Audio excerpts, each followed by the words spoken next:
So far, we have discussed the parallels between Genesis 1 and Enūma Eliš, but there are also many differences which outweigh the similarities. The differences deserve attention too. In fact, several scholars believed that in comparative study, the dissimilarities are no less important than the similarities. Differences may teach us a lot about the nature of the two cultures and their religious conceptions. A leading scholar who believed in highlighting the differences between biblical and extra-biblical texts was Umberto Cassuto. Cassuto believed that the comparative study can reveal the unique ideas of biblical religion and its innovations vis-à-vis other religions. I recommend his commentary on the book of Genesis, chapter 1 through 11. These chapters are rich in parallels to the ancient Near East. Cassuto regards these parallels as a foundation for discussing the differences between the traditions. He begins his commentary on the story of creation with these words.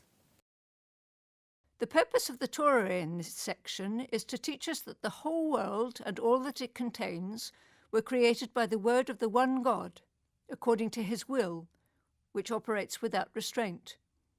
It is thus opposed to the concepts current among the peoples of the ancient East, who were Israel's neighbours, and in some respects it is also in conflict with certain ideas that had already found their way into the ranks of our people. The language, however, is tranquil, undisturbed by polemic of dispute.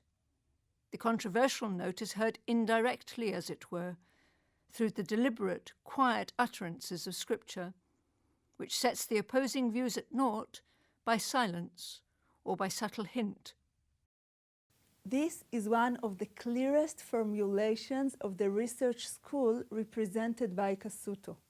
Let's follow Cassuto's path and try to analyze the differences between the creation stories. The most striking difference regards the nature of the gods. Enūma Eliš teaches us that in the beginning there was a mating of two deities. The result was the birth of successive generations of younger gods who soon began to fight their ancestors. This fact alone is very telling regarding the Mesopotamian conceptions of the divine. The gods are basically part of the natural world. They can be born and give birth. They can be involved in fights and get killed. Some of them are stronger than others. Often they are identified with elements of nature such as the sea. In contrast, the biblical God stands above nature and has no history or genealogy.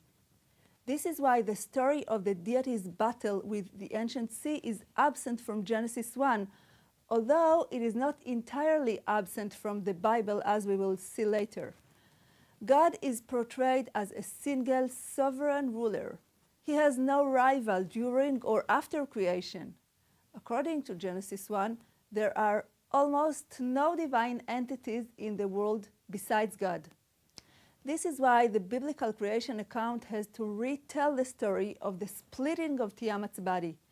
In Enūma Eliš, the body of a dead mythological monster is divided.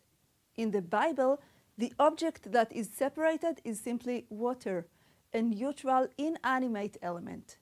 The biblical waters are completely subordinate to the will of God, and the sea has no independent power to rebel against him.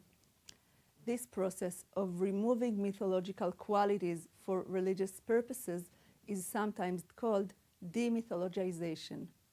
On the course website, you will find some good recommendations for extra reading about the relation between Genesis 1 and Enūma Eliš.